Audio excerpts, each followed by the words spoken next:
Local news Rameshbhai Patel. ખુશ ખબર. આજે મહારાષ્ટ્રની જનતા માટે ખુશ ખબર.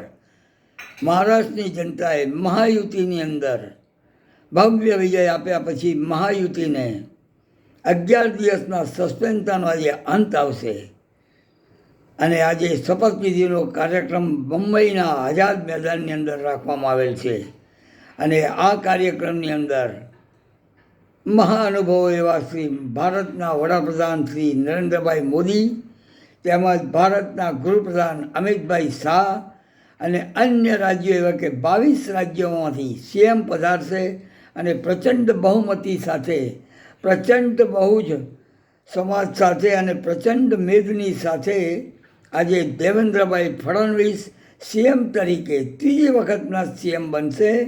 આશા છે કે મહારાષ્ટ્રની જનતાને સારામાં સારું કામ કરી બતાવે અને મહારાષ્ટ્રને ઘણું જ આગળ લઈ જાય.